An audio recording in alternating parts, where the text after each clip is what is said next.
Alright, so before we start this video, we gotta talk about the breaking mother-humping news that happens, of course, right after the press conference. Now, I spoke about this in the video and the reality that this could happen, but it's happening and progressing really, really quick, okay? Here's what's up. Vic Fangio has mutually parted ways with the Miami Dolphins. Now, Adam Schefter is reporting this. The Dolphins and Vic Fangio have mutually agreed to part ways, sources tell me and Jay Fowler at ESPN. Fangio will now be a top target for the Philadelphia Eagles to hire as their defensive coordinator, and a deal is expected. Miami is allowing Fangio to leave to be closer to his family in Pennsylvania. Fangio and the Eagles had interest in working together in 2023, but the timing did not work out. Now, Josina Anderson is saying this. I'm told that the Pound Eagles are currently expecting Vic Fangio to be their next defensive coordinator per source. Though GM Howie Roseman just reportedly said at his press conference that the organization has a lot of good targets to work through. Fangio has parted ways with the Dolphins, ESPN first on his departure. So, here's the thing.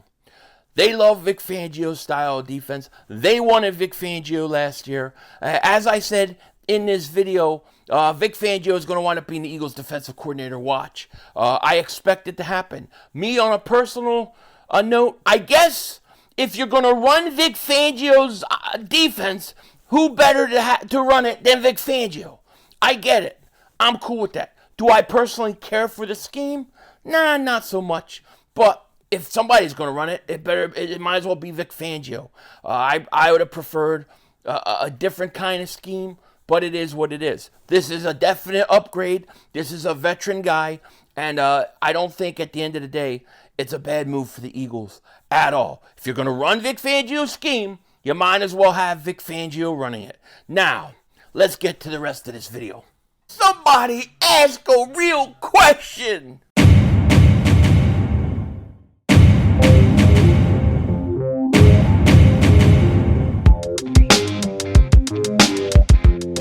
Dallas still stinks.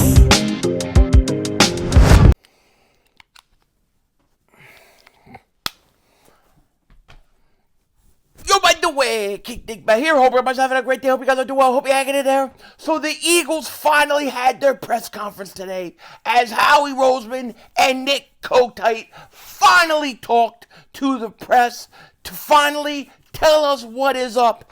And all I can say about this press conference is this.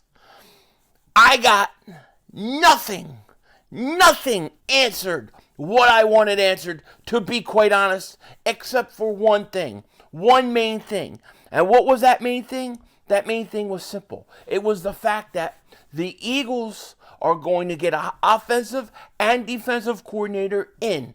But Nick Sirianni is not going to be calling the plays on offense anymore. He is not going to be calling plays. Let you listen to him in his own words. Is going to be in charge of the offense, and the defensive coordinator is going to be in charge of the defense.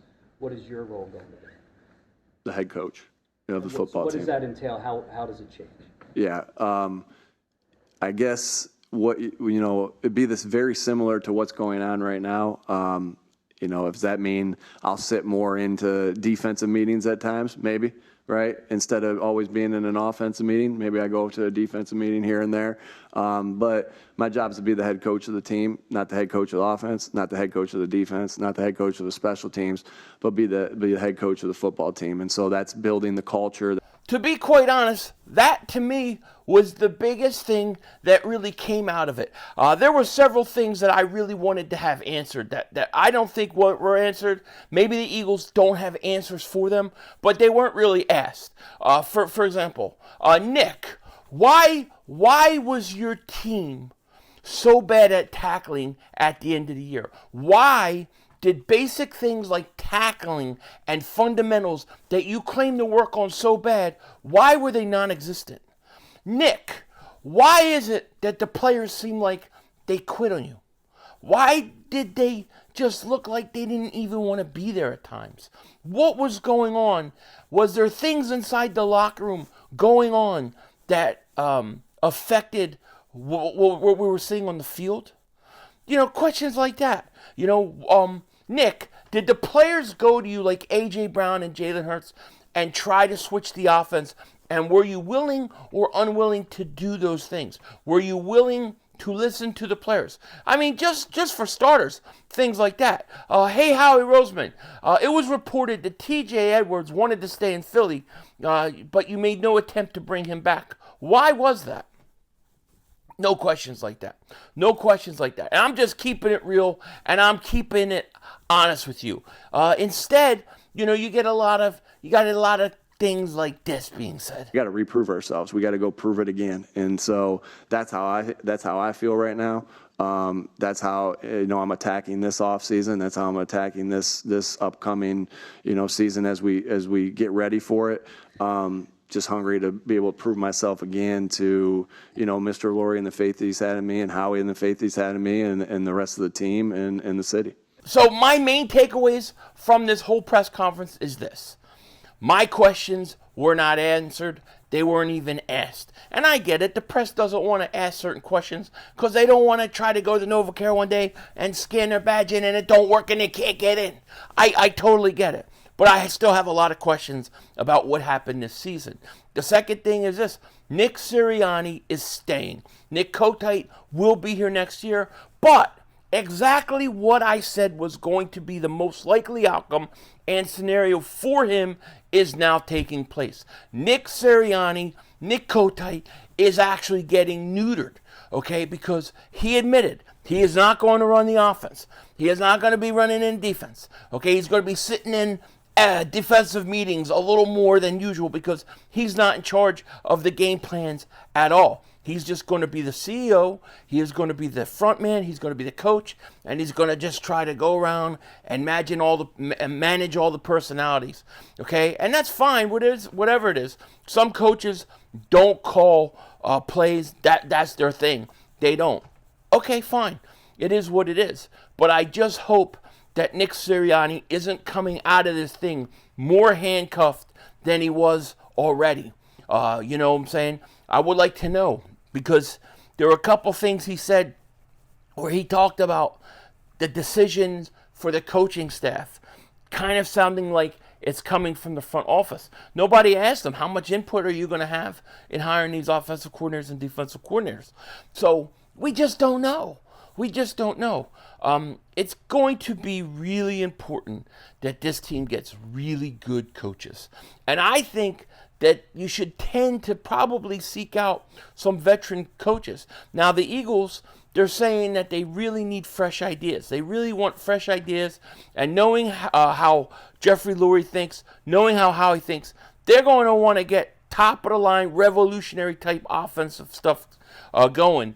So we'll see how this thing shakes out. But in my opinion, the biggest thing that came out of this press conference is the fact that Nick is not calling the plays. He is not going to be in control of the plays, the scheme, or anything like that, which is, to me, a demotion in terms of control. That's kind of what we thought would happen if he stayed. So we'll see how it pans out. Can this thing be fixed? Yeah, obviously it can. But you got to get the right coaches in. You got to get the right coordinators in. And that's going to be a huge question. Who are they going to be? I don't know if you guys just saw this, but Vic Fangio just mutually parted ways with the Miami Dolphins. You know that the Eagles wanted to hire Vic Fangio as defensive coordinator. Could this mean that he is going to end up coming back and being the Eagles defensive coordinator next year? I think it's very, very possible, and I think there's at least a 50% chance of that. Now, me personally, on my own feelings, I don't want him back. I don't want to hire him. I don't want him. I want a brand new defense. I want a brand new scheme. I want to go back to the old style. I don't need more Vic Fangio style defense. Although, if you're going to have somebody run the Vic Fangio defense, it might as well be Vic Fangio. However, I prefer just a whole new style in general. That would be my thought process. But we'll see. We'll see what happens. Now, there not only was the Eagles press conference today, but there was a whole thing going on with Britton Covey. Britton Covey. Crash Test Covey. That's what we call him. As many of you guys know, yesterday, I guess Dan Silio had Barrett Brooks on, and Barrett Brooks was talking about how I guess there was a report coming out or something about Britton Covey saying that Jalen Hurts is unapproachable and that he's scared, and many other guys are scared to even go approach him and talk to him. And this was said by Barrett Brooks. Britton Covey today responded, just another reason that I like the kid. I'm glad that he stuck up and said what he had to say and made sure it was clear, okay? And this is what Britton Covey said. Normally I don't respond to things like this because I hope that people don't believe everything they read. Jalen is the best leader I've been or ever been around, so you can hear it straight from me, not someone else. I never said he was unapproachable or I was scared of. Someone asked me if Jalen's stoic personality turned people away and if he was intimidating or unapproachable, to which I basically said that I've had coaches like that in the past, but Jalen wasn't like that. And the moment you talk to him, you realize how approachable he is. I truly don't get this narrative. Jalen's authenticity is what makes him a great leader. He'll eat lunch with the, quote, lowest ranking guy on the team, like myself. He is a friend and a teammate. And that was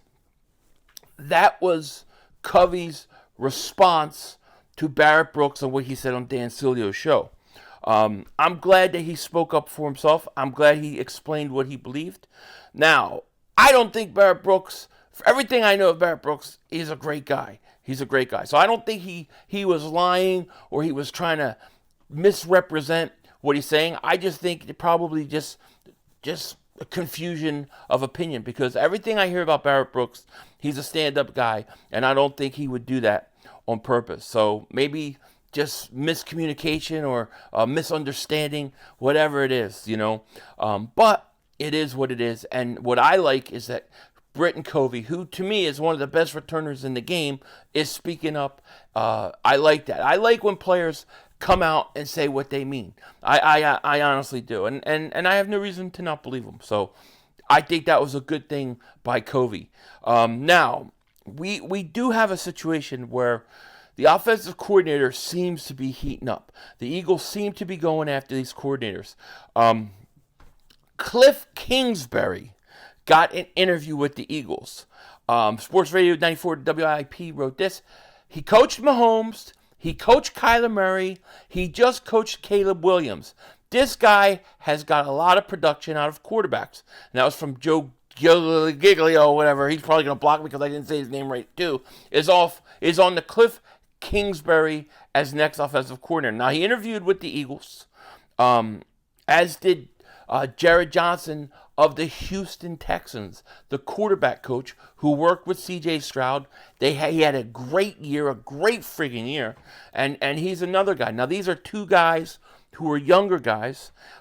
It kind of would be a little surprising because I thought the Eagles were going to look for more veteran-type offensive coordinator, but they want guys who are young with fresh ideas, so that may be the case. Now, what they say about Kingsbury is that a lot of the stuff that he does will greatly benefit Jalen Hurts. His concepts are something that could definitely help the Eagles.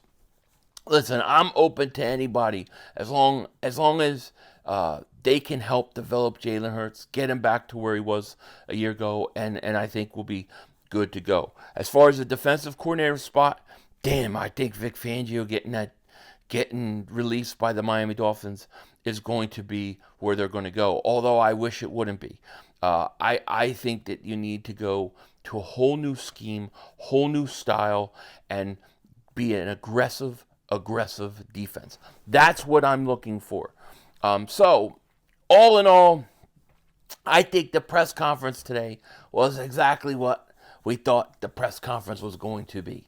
The Eagles, same old basic questions, we're gonna do, we didn't do a good enough job, we got to do better, that's on me, that's on Nick, all those kind of things. We get it. I still, at this point, don't understand why the Eagles were 10-1, 2 games up on first place, and why the team stopped showing up, because that's what they did. Nobody is going to convince me that this team did not quit on this coach. You can't convince me of it. I'm not buying it. I'm not hearing it. It's not true. I saw these guys with my own eyes not show up, and nobody's going to tell me that my eyes are lying to me, because my eyes never lie. They never lie. Especially when I met my wife. I looked at her and said, yeah, that lady looks like she's ready to make babies. And that's what we do. We make babies. So I know what I'm talking about. You know what I'm saying? When it comes to my eyes, I know what I'm talking about. I might have 20/200 vision, but, whatever. With that said, we'll see what happens next.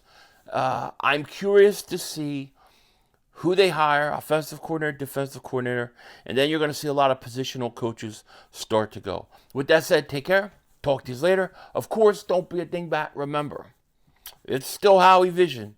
We're all just living in it.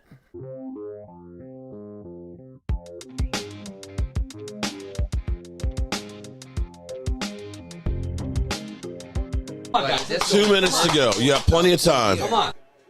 Oh, shit! Dad! No! It's over! It's over! This game is over! Cut it off, it's over! Fuck. Congratulations, Green Bay! Congratulations, Green Bay! Congratulations, Green Bay! I said run the ball. Congratulations, Green Bay! Dak Prescott, you need to be fired today! That was on you, Dak! That was on you, Dak! That was on you, Dak! I said run the ball. That was on Dak Prescott! Trying to feed the Lamb! Trying to feed the Lamb! You tried to feed the sea Lamb! You got to give it to sea Lamb! God! It's over! It's over, Dak! Put Trey Lance in the game. Trey Lance can't do worse than you. I'm an idiot because I buy into this shit. Because here's the thing. I am a grown-ass man. And I talk the talk. It is killing me. I feel it coming. I feel like it's going to take Jerry Jones taking. Cut it off. It's over.